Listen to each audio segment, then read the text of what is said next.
Hello, everyone. Welcome to another edition of In the Spotlight. I'm Mike Kenichi, and we have a good friend back on the show again. But, he's known for the New York Yankees. He's known for Major League Baseball. But I really want to talk to him about something that he started in around, I would say, the spring of 2006. And they recently celebrated their 500th meeting as a group, and that's the Silver Sluggers. And the man behind, that great thing that they've done for so many years is the one and only he's been an author. He's been a basketball coach.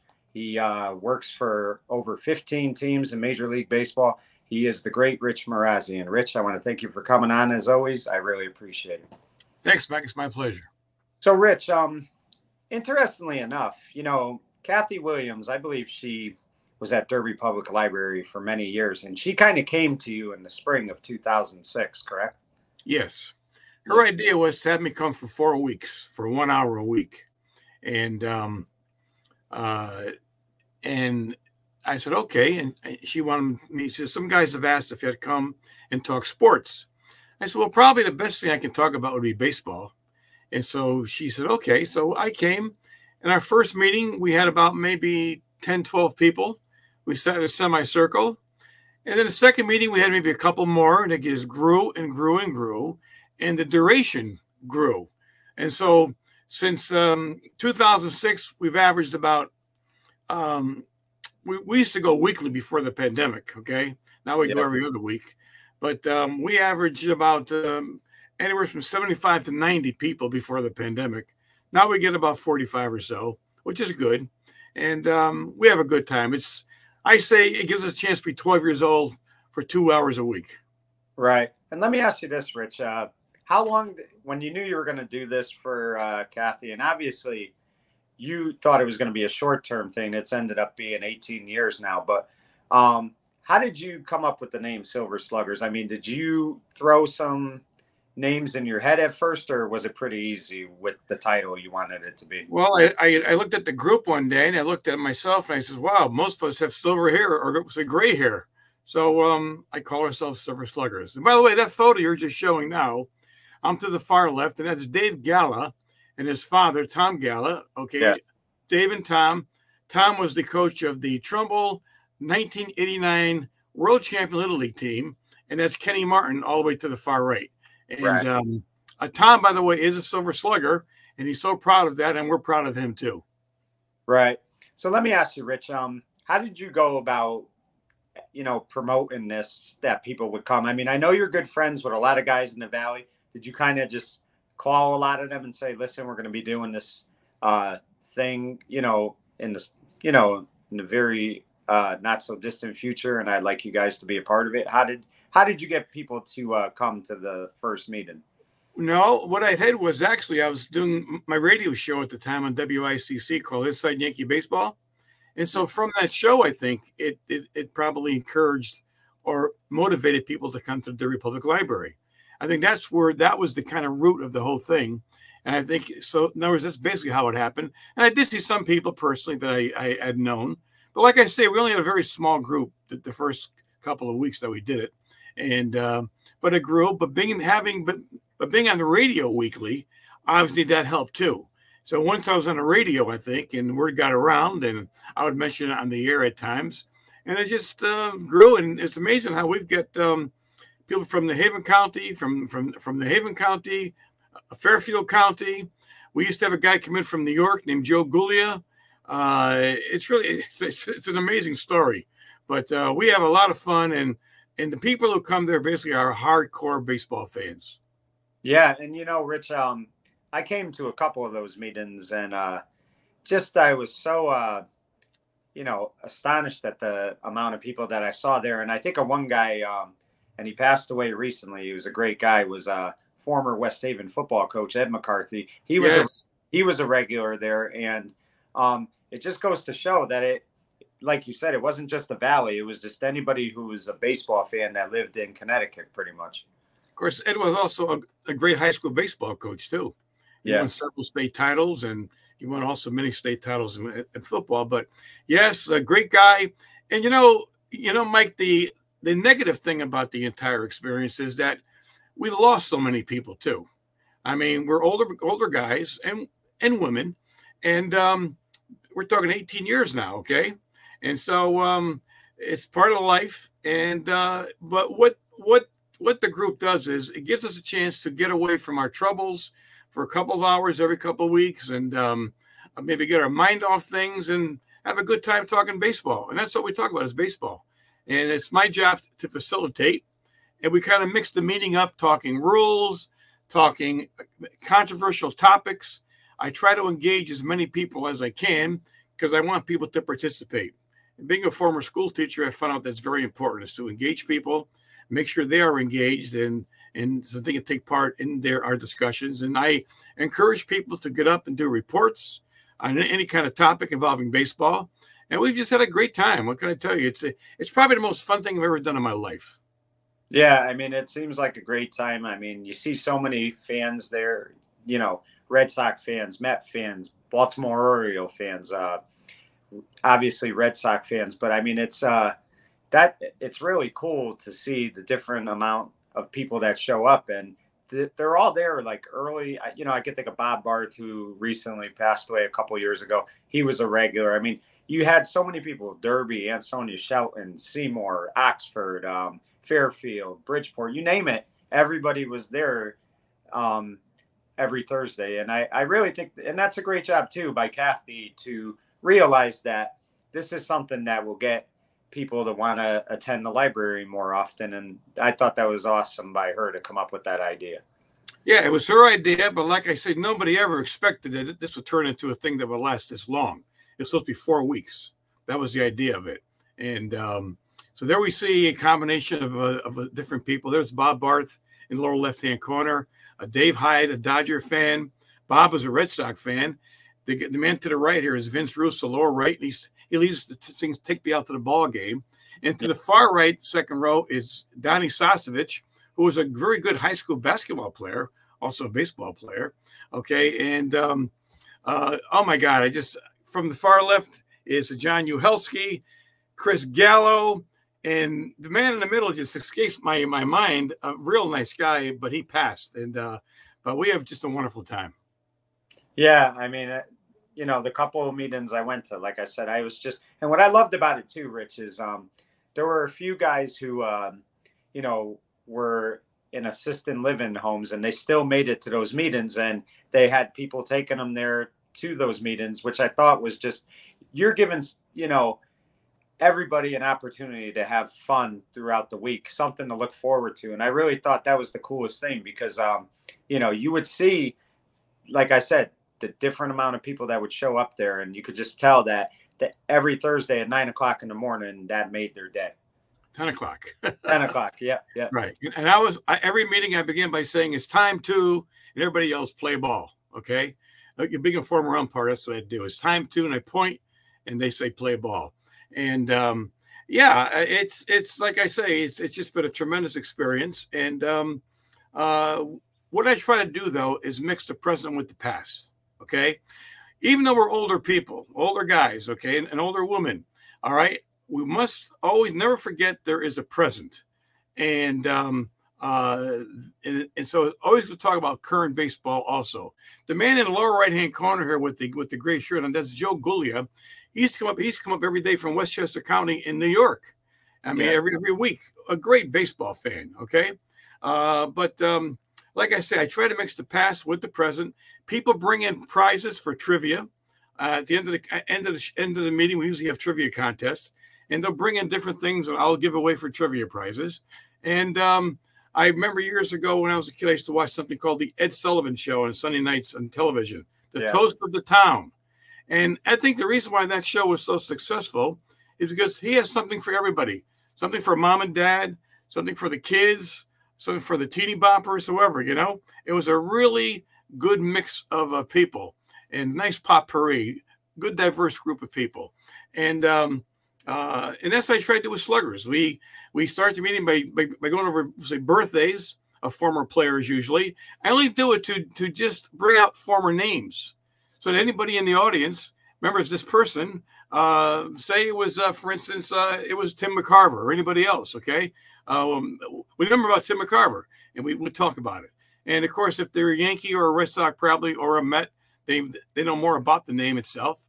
But and then we talk about controversial issues. I show video. When I show video, it's usually a nostalgic situation about baseball back in the 50s or 60s or whatever. I show games. I show all kinds of, and the guys love that too, you see. And so, like I say, it's when you leave the library at noon, you've had a good mix of a variety of baseball, including rules, of course, which is up my alley.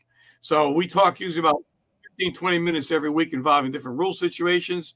If I have video, I will show the situation on a screen, and we discuss it. And people, I work with 16 different teams in the major leagues. You'd be surprised how many people at that level have a lot of questions, okay? Never mind your average baseball fan. And because this is an area that people are really starved for information. And so I'm able to give them some information that they really don't know about. So when they leave the library, they've learned something. And then when people do their reports, people are telling stories, we all learn a lot. So it's really a great learning situation and a great fun situation. Right. So, Rich, take us back. Talk to us about that first ever meeting.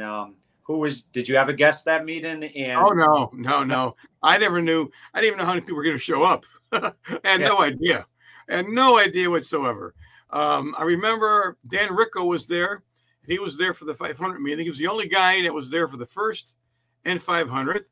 Then we had Dennis Gleason, okay, and his father, who was, I think, maybe in his early 90s at that time. All right. His name was Jim Gleason. He was there. We had a guy named Rick Patu, a guy named, I think, Vinny Bartlett, who grew up across the street from me as a kid. He was older than me. He was a pitcher for the high school team, and I kind of idolized him. And, that was it. So anyway, as I say, if you look at the audience, there's a mix of people. In the summertime, people, they will bring their grandchildren sometimes and so on. And so you never know who's going to come. But there we have a variety of people. And notice on the front table here, there's a variety of photos and baseball cards, wherever, that we give away for trivia. And that's it. Now, this young boy right here, okay, this is AJ Soldra. He's my cousin Janice Margiano's grandson. And right now he plays for college in New Jersey, and right now he's being recruited by 8 other colleges, and the Texas Rangers are looking at him.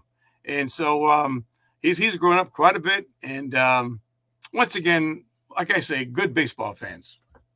Yeah, and he really is doing well right now. So you just really hope that he's able to advance his career.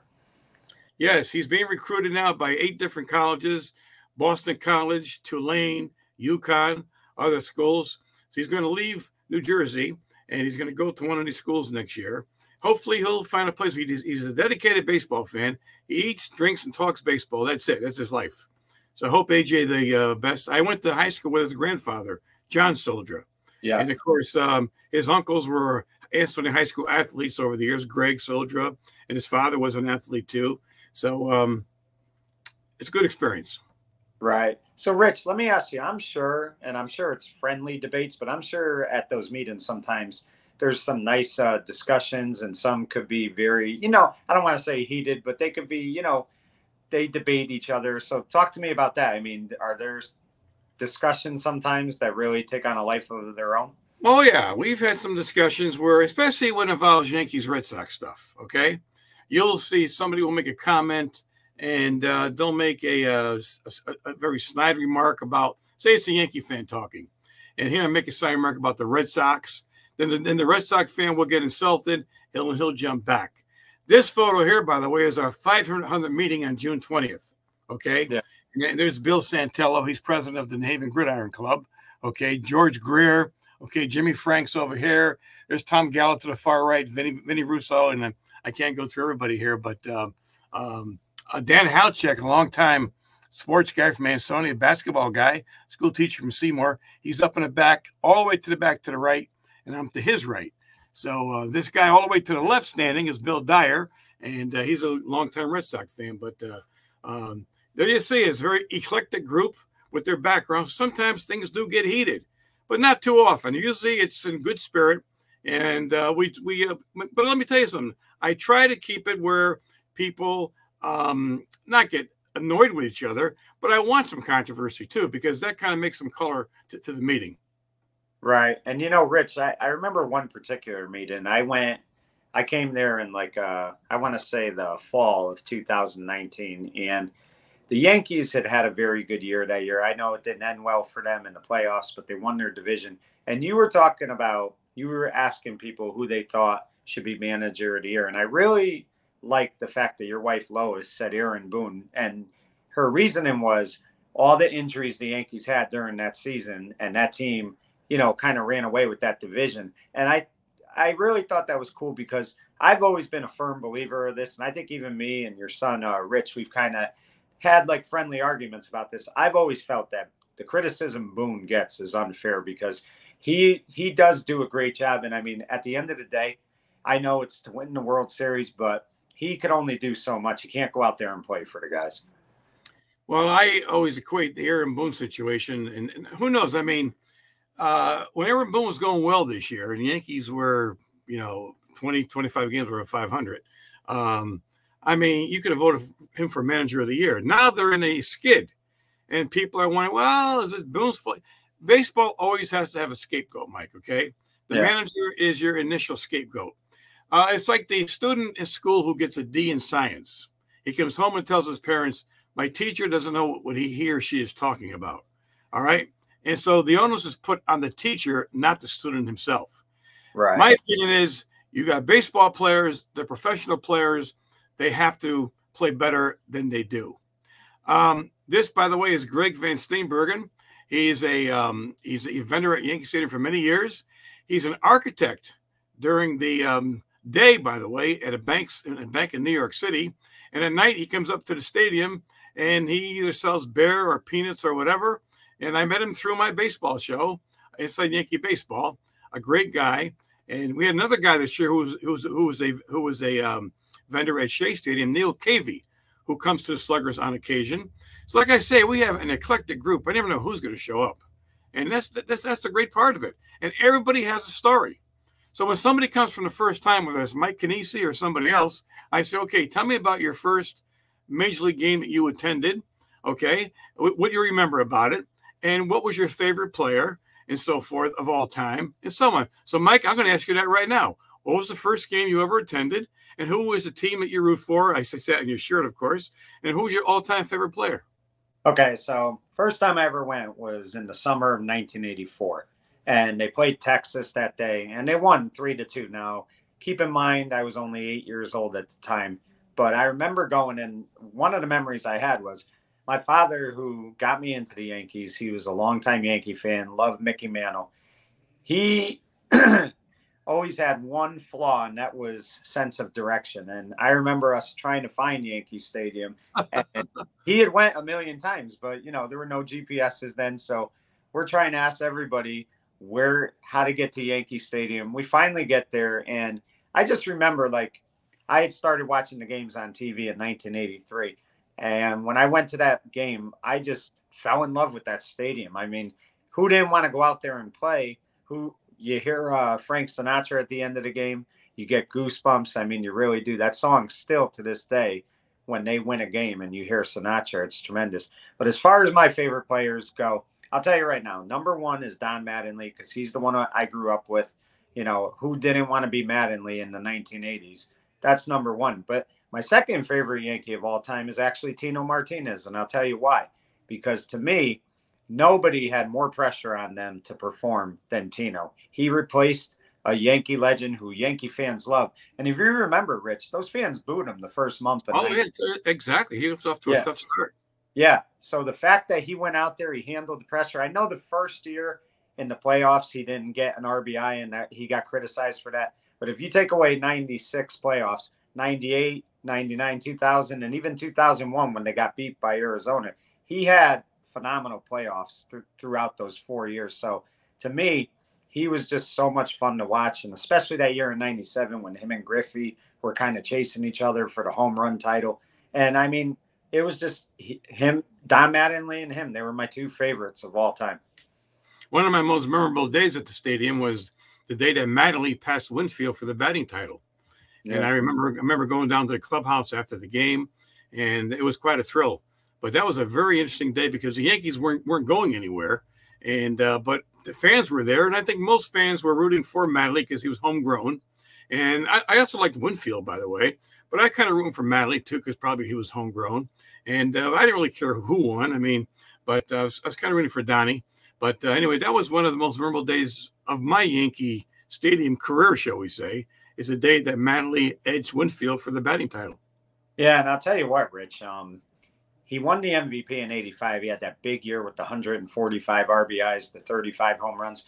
But I thought '86, he should have won the MVP as well. I mean, he hit 352 that year. He had over 30 home runs. I think he had like 113 RBIs. But he was just so special to watch. And, you know, I love Wade Boggs. He helped them win the championship in '96, but I still get mad at him for kind of not playing those final couple games. You know, he kind of made Mattingly work to try to catch him. So, you know, but it's memories like that that always stay with you. And I mean, Mattingly to me, I mean, that stance and that swing, it was just so much fun to watch. And if you look at stats from like Tony Oliva or Kirby Puckett, Mattingly is almost identical. But the fact that he never played in a World Series probably has hurt him. But when you look at his total game and defense, one of the best first basemen I've ever seen in the major leagues, Mattingly and Keith Hernandez. They're in the same group there. They are elite. So you look at his total game, I think he really deserves a close look for the Hall of Fame. Yeah, I mean, the thing is he gets punished because his career got cut short, and the last 5 years of his career, he wasn't the dominant Don Mattingly that he was the first 5 years of his career. But I look at it this way too, that I have seen people enter that Hall of Fame recently who some I feel like got in because they compiled numbers. Like no disrespect to Craig Biggio, but I don't know if he's necessarily a Hall of Famer. He has over 3,000 hits, but he also played a ton of years. And if he's in, okay, it's fine. But then how do you keep Don Mattingly out? That's my argument. Yeah. No, these are all good arguments. And if you flip-flop Don Mattingly's career, if you put his best 5 years at the end of his career and the worst 5 years at the beginning, people will recall what he did the last 5 years. He'd have a better chance to be in Hall of Fame. Yeah, he most certainly would. And, you know, I'm still holding out hope because they do have that Veterans Committee. I think he has to wait another 2 years before he could be eligible for that again. But, you know, one could hope that he'll finally have his day. But, Rich, let me ask you, one of the things, too, that you've done is you've taken these Silver Slugger people on Yankee trips or baseball trips in general. And correct me if I'm wrong, maybe it was 2 or 3 years ago, you all took a trip to Toronto at the Sky Dome, correct? We've been to Toronto, we've been to Yankee Stadium, we've been to Citi Field, we've been to Camden Yards, and unfortunately at Camden Yards, we got there. It was a nice night, and it got overcast.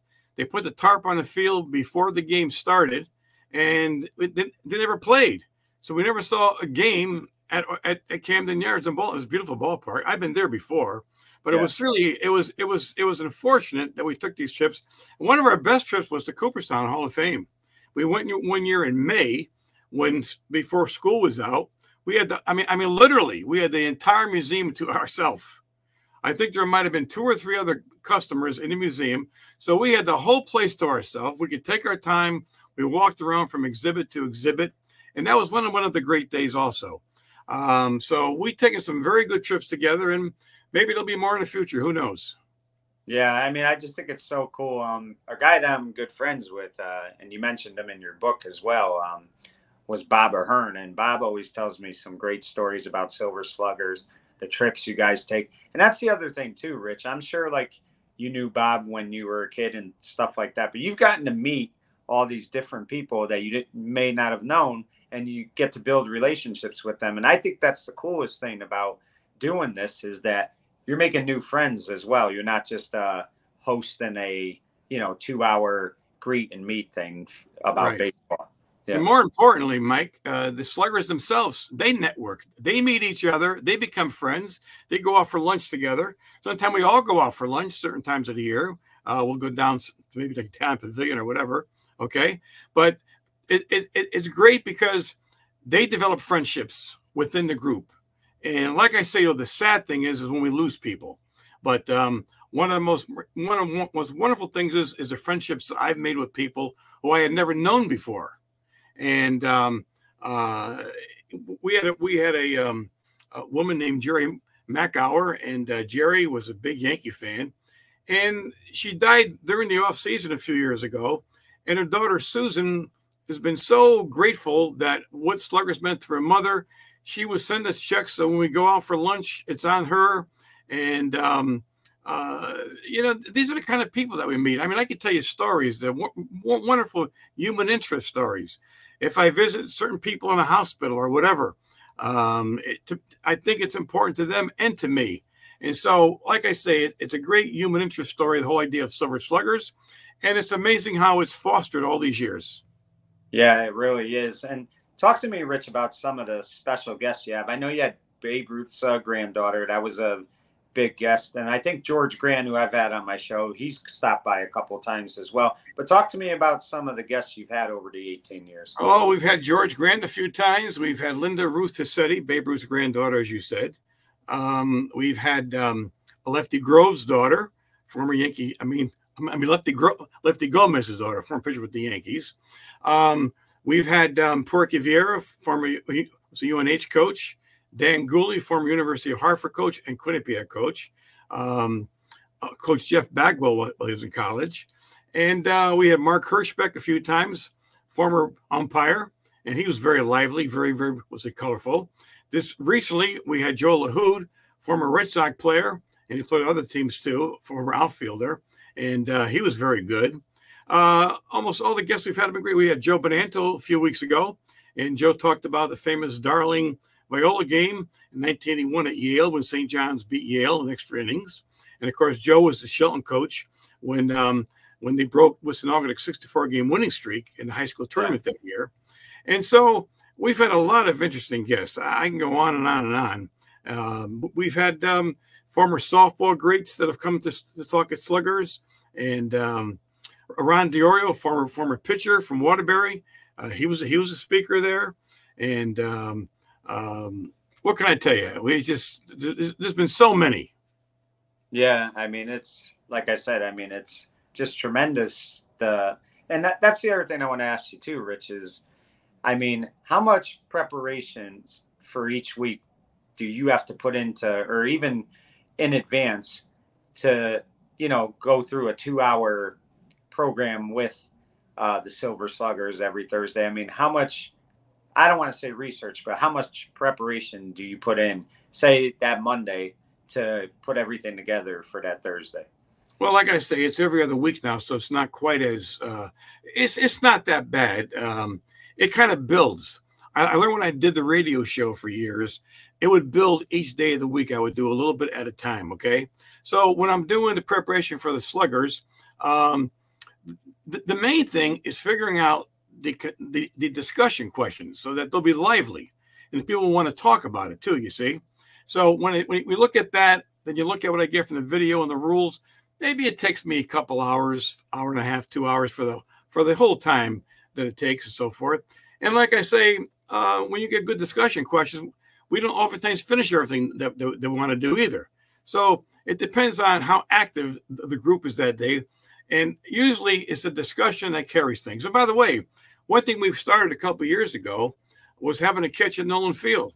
It was during the pandemic, and we weren't in the library. And I read an article about a former minor league pitcher in Texas who put a notice in a newspaper, and the guy was older now, probably in his 50s, 60s maybe. And he said, anybody wants to have a catch with me, I'll be at this field on such a date. Well, when he arrived that day, there was maybe 20, 25 people there. So I said to the Sluggers, some of us can still throw a ball and catch a ball. I said to them, anybody wants to go up to Nolan Field? I was cleared up with the city of Ansonia. So maybe 10 or 12 of us will go out and we'll throw the ball in left field, have a little catch for 10 minutes. And then the rest of the time, the rest of us, we sit under the overhang of the Nolan Field clubhouse. We sit in a semicircle, and there's no video, of course, because we don't have the equipment for that. But once again, it's just a great situation. People are relaxed. We bring folding chairs, and we talk at Nolan Field. We plan on doing the same thing this actually coming week, the week of July 4th, either probably the 3rd or the 5th. Right. I mean, it really is, like I said, I sound like a broken record, but it's so cool what you do. Let me ask you too, Rich, do you ever get some of the Silver Sluggers that in a, constructive way critique some of the stuff that you do, or are they pretty, on board with everything that you do for each, appearance?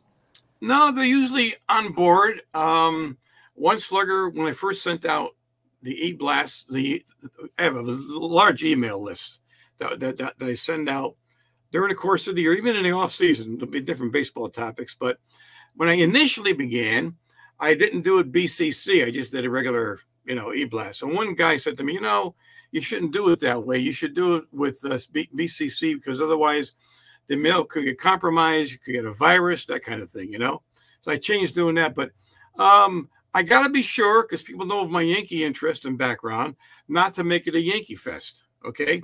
Because sometimes I see where certain people in the audience will try to dominate with Yankee talk, and that's when I got to downshift and kind of, settle them down and can get into the Red Sox, the Mets.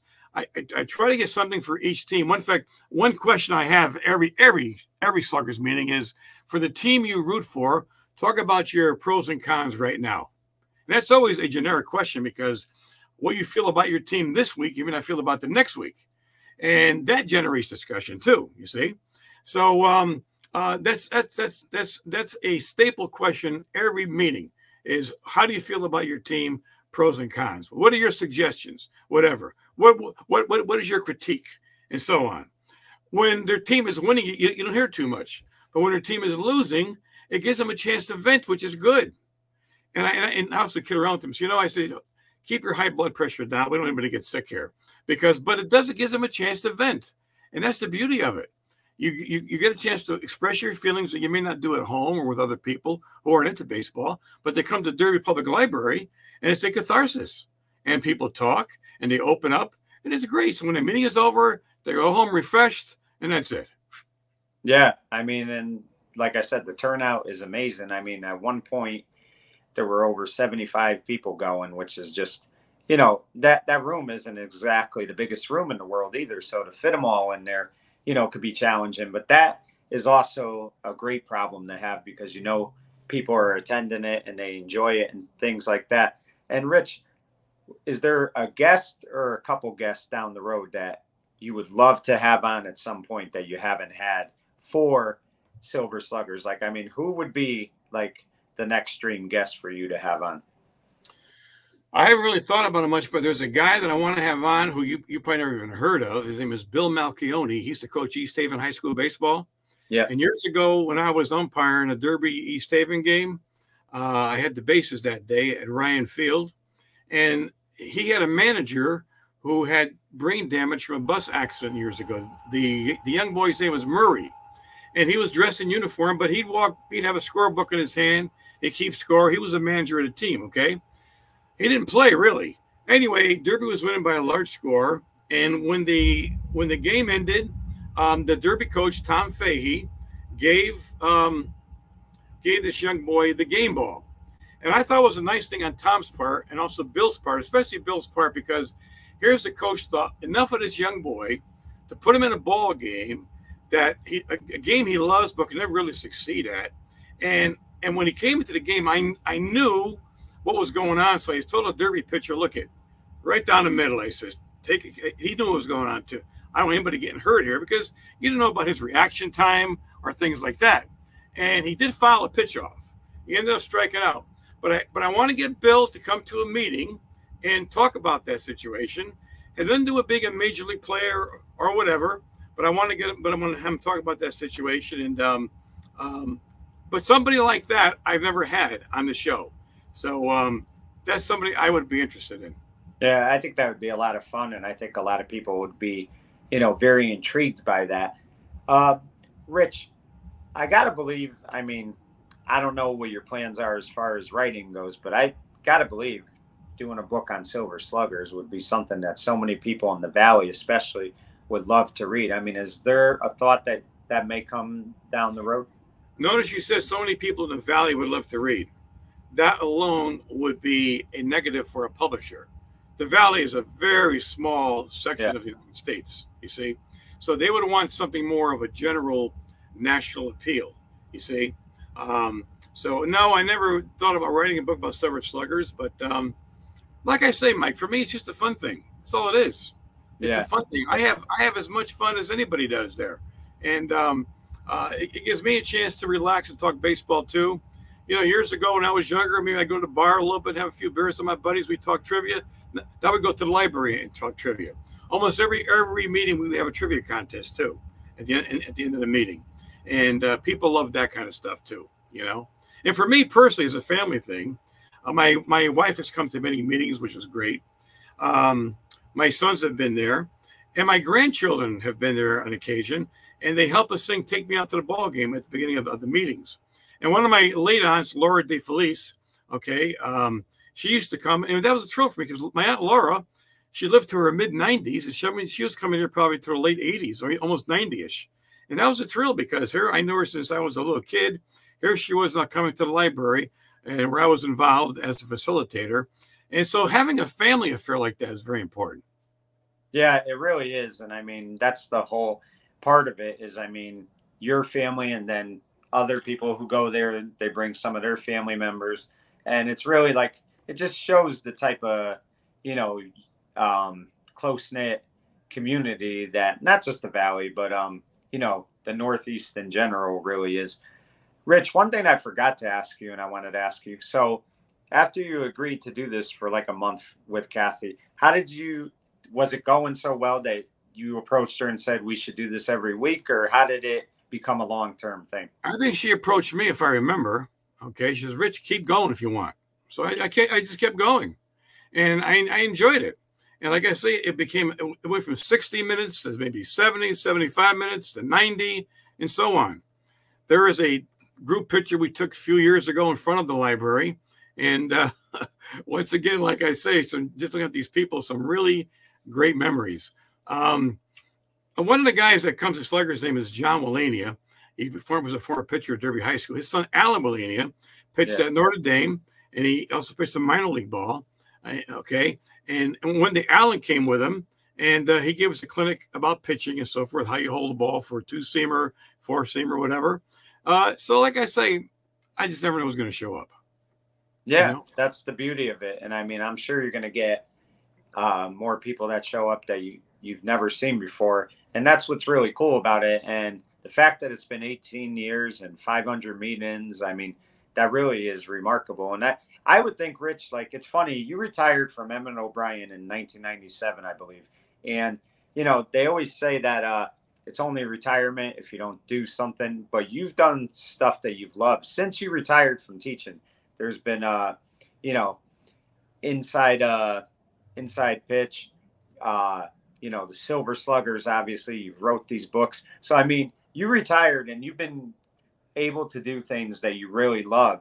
And I mean, it just seems like to me that you keep recreating something else, you know, every 5 years. And I think that really says a lot about the type of work ethic you have, because although you called it a career as an educator, you didn't call it a career as a human being.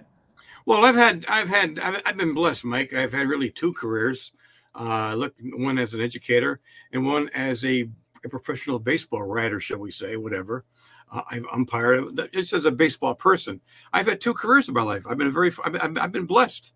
So what can I tell you? I mean, it's a labor of love. I mean, going to Sluggers is a labor of love. Okay, and that's how I approach it. And I think when you work from the heart, you always do a better job than if you're looking for just money. Okay, if you're working for just money, you don't do the same job you do if you work from the heart. I always felt that way, whether I was a high school teacher or a coach or an umpire, whatever. If you love what you're doing, I think you'll do a better job. And that's how I see it. Right. So, Rich, before we go, a couple of things I wanted to ask you. Number one, I thought about this the other night, and as bad as the Yankees got beat by the Mets, I mean, Aaron Judge has just been hitting the ball like crazy.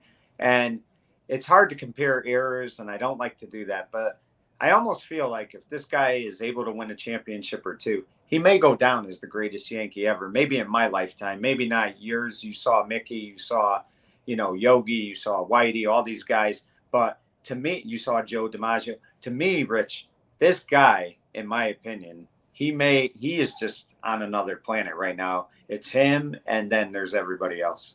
Well, if he continues at this pace and he could avoid injury, I would agree. But time will tell. If his career is, once again, if it's anything like it is now, you can't expect him to play like this for the next 10 years. Yeah. It'd be impossible. But let's say he ends up hitting 600, 650 home runs. He's also a good defensive player, don't forget. It's not just his offense. He can play the outfield very well. He's very athletic. So not only would he be one of the great Yankees of all time, one of the great baseball players of all time, if he continues this, okay? And so that's how I see Aaron Judge right now. He's just a fantastic athlete. Once again, barring injury, he continues at this pace, he'll be up there with the elites. Right. You know, Rich, I'm not getting crazy over the Yankees slump because in baseball, there's going to be slumps. It's a long season. They're still, you know, I think a half a game ahead of Baltimore. And, I mean, they're 20 games over 500. So there's nothing to worry about. There's no panic. The only thing that concerns me is when I look at their lineup after hitters 1 through 4, these other guys, they seem like automatic outs. And, you know, LeMahieu is still, I know, kind of in spring training, but he hasn't had an extra base hit. That alarms me. You know, of course, Torres, sometimes I just don't know where his head is when he's playing. Trevino, you know, he's given him a little production, but I mean, his fielding is weak. With that said, I don't necessarily think, you know, with this team right now, you can't say they can't win one because look what Arizona did last year. They got to the World Series. But it looks like to me if this team is really going to go deep into the playoffs, they've really got to correct some things. And one of the biggest things is they can't keep having these automatic outs hitters 5 through 9. I think you're right. I think Labor has been a disappointment. I think LeMahieu, as I said, is still in spring training. But don't forget, during the skid too, is that their pitching has imploded. Yeah. You see? And so if your pitching stays strong, you're giving up only 2 or 3 runs a game, then you could still may get by if you score a few runs. But right now, it seems that everybody has gone down at the same time. Now, Mike Mussina, when he pitched with the Yankees, Hall of Famer, okay, he said in 30 starts, he was great for 10 of them usually. 10 other starts, he was good. 10 other starts, he was not good. He was lousy. And that's how you look at baseball. Nobody is good every day. And your best hitters of the game, as you know, fail 7 out of 10 times. So, I mean, that's how you have to look at baseball. And if they're not pitching at the same time or hitting at the same time, then you go into a skid like the Yankees are in. But to me, there's enough talent there that they should recover, okay? And I wouldn't lose sleep. I learned when I did the radio show years ago, we did it on a weekly basis, that this is where I really learned about this kind of thing, is that if you're a Yankee fan on this particular week, you're up. Maybe you're up for 2 weeks in a row. Then you're down for a week. Then you're up for a week. Then you're down for another week or 2 in a row. It's never steady every week. Look at the Mets this year. Began terribly. Look at the Red Sox this year. Began terribly. And look where they are now. They're both in wild card contention, okay, and so forth. And, I mean, the Red Sox, they're not that far off the pace. All I'm saying is baseball people need to be patient. Baseball is a game of patience. And if you got it, the cream will rise to the top. And then once you get to the playoffs, anything that will happen there. You have short series, and you made a team that's hot, boom. If the World Series or playoffs was 3 weeks ago, who was going to beat the Yankees? Yeah. You see, if it was 3 or 4 weeks ago. Now, they may not beat the worst team in baseball. But that's the game itself. And but I do agree. People in the other end of the lineup, they got to participate better. They have to give them more. Hopefully the first baseman, Rice, can do the job in the future. Wells looks like he's hitterish, the catcher, but I don't know. He hasn't really done a lot yet, but he looks like he could be, with enough at-bats, maybe he could mature. You don't know. And we'll have to see. Yeah, and let me ask you, does these last few starts Rondon's had, I mean, does it scare you? I thought at first, to me, he was at one point the best pitcher in baseball the first half of the year. And then these last 3 starts, I mean, he has just been knocked out of the game early. And only thing I worry about with him, Rich, is just watching his body language sometimes. He seems to get very down on himself too quick. He has to just, you know, one thing I always loved about, and I don't want to compare him to Clemens, that's not fair, but when Clemens pitched with the Yankees, Clemens could give up 2 runs early in the game, maybe even a third one, but he would always find a way to settle down. He never lost his composure. Rondon is like the opposite, where he gives up a couple runs the first inning. It's almost like it affects him the whole game. Yeah, I think you're probably right. And but if you look at, we'll see Rodon's whole career. If you examine every game he ever pitched, well, overall he's been pretty good. You see what I mean? So why shouldn't he continue that? He has that talent. That's the part that's kind of a big mystery in baseball. You know, when a player has talent, why can he continue to do it on a consistent basis? No, he can't be great every game. Okay, I mean nobody can. Not even Aaron Judge, Mickey Mantle, Babe Ruth, anybody. But if you have a certain amount of talent, why can't you be consistent enough where you're productive over a long period of time? Everybody's gonna have a hiccup, no doubt about it. It's just the way the game is. How many times do you see players when they're in a slump, they get line drives, hard line drives, okay, but they're right at somebody. Other times things are going well for these players, and they get little loop and flat balls that fall in, and they get a base hit. Sometimes it's bad luck too, you see. But to be a major league player or a professional player on all levels of the game, you have to accept losing, you have to accept failure, and you have to be able to handle it well. Because if you don't, you won't be around too long. You must realize what you're up against when you start. And you're playing against the best players in the world, and things are going to go for you. Things are going to go well for you every night. Then you have to avoid injury too. Yeah, and that's all part of it. So it is a complicated situation, but fans of any team should not get too down when their team is on a long losing streak, or don't get too up either when a team is winning all the time. Because nobody is as good as they look when they're winning a lot, and nobody is as bad when they're losing a lot. And I really believe that. Yeah.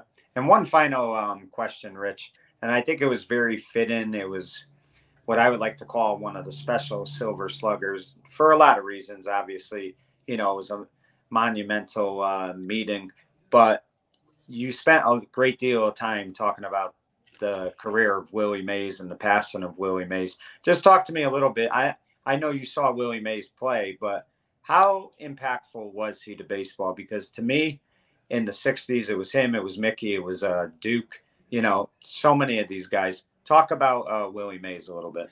Well, my opinion is he was the greatest player that I've seen play, okay, in my lifetime. I think Mickey Mantle, his 5 best years, nobody can touch him. But for duration and longevity, Mays did it all. Great defensive player, great base runner, a great hitter, loved playing the game. I saw him play 3 times in the Polo Grounds with the old New York Giants. And I was a Giants fan as a kid and a Yankee fan. So when the Giants moved to San Francisco, I lost interest in them because, you know, I just didn't see them anymore. But years ago, back in the 50s, when the Yankees were on the road, the Giants televised on Channel 11, WPIX. Okay, and when the Yankees were at home, okay, they'd be televised. So the Yankees Giants shared WPIX together in a sense. So I saw a lot of their games, and so yes, great player. I remember meeting him at a card show years ago in New York, and he had a reputation of being very surly, by the way, at card shows. He was not the nicest guy, as everybody said. And I went up to him and I said, by the way, one of my friends in the Valley here from Seymour is Al Konikowski, who used to play with the Giants during Mays' career. And once I said Al Konikowski, his nickname was Whitey, by the way. He says, "Oh, Whitey, how's he doing?" And he got very friendly with me. But yes, I remember seeing Willie play, and it was a thrill seeing him play back in the 50s and throughout his career. And you know what? He never hit a World Series home run, Willie Mays. And but he holds the most home runs for extra innings, 22, I believe. And I think he played in 24 All-Star games. I mean, that's the kind of player he was. And I believe, and a testimony to his talent was Joe DiMaggio. The story goes, there was a banquet in New York, and Willie Mays went up to Joe DiMaggio and asked Joe for his autograph. And Joe said to him, "Well, let me think about what to write. Okay. And thinking of baseball. So Will said, okay, I'll be back later. Willie went back later, and Joe DiMaggio wrote to Willie Mays, the greatest player I've ever seen. And he signed it. All right. So what does that tell you? Yeah, I'll tell you what, I mean, even though he was a superstar, I'm sure that just made Willie Mays feel like a kid again. I mean, that had to be just unbelievable, to have I covered the 1979, I believe it was, old timers game at Shea Stadium. And I got one of my favorite photos I ever took. And I'm not a photographer, but I let a little camera, I take pictures here and there. And picture of Willie Mays with Hank Aaron by the batting cage. This is like for an old timers game. And they're both looking at me, the camera, and it was just a great shot. Here, I mean, talking about history in one photo, and just wonderful. Right. So, Rich, usually when I end these shows, I do a little commentary, but I really want to let you do that and end the show today and just talk about the celebration of 500, meetings at Silver Sluggers and what that's meant to you. So I appreciate you coming on today. I really do. Thank you. Congratulations on what is a remarkable achievement for you and your fellow Silver Sluggers. So it's all yours. Go ahead. Well, Mike, first of all, I want to thank you. You're always a gracious guest. And I was telling my family last night that out of all the people who's ever interviewed me, you are the most prepared. And I admire that in you. You do your job. You're not lazy. You do your job. And I could tell when somebody's prepared and when they're not prepared. But as far as 500, all I can say is I've had 500 days of fun right there. And that's about the best way to put it. And if you're a baseball fan, like I am, or like the Sluggers are, we're having fun. Otherwise, we wouldn't be there. I mean, nobody forces me to be there. And yeah, that was the sign we had for the 400th meeting. I think that photo we took out in front of the library was our 400th meeting. And I don't know how many years ago that was. Is there a date on there? No. Oh, yes. Does it say 6/23, 2000? It says 2018. Yeah, so you're right. 2018, maybe. That was 5 years ago. So it took us but back in those days, we're going every week, you see.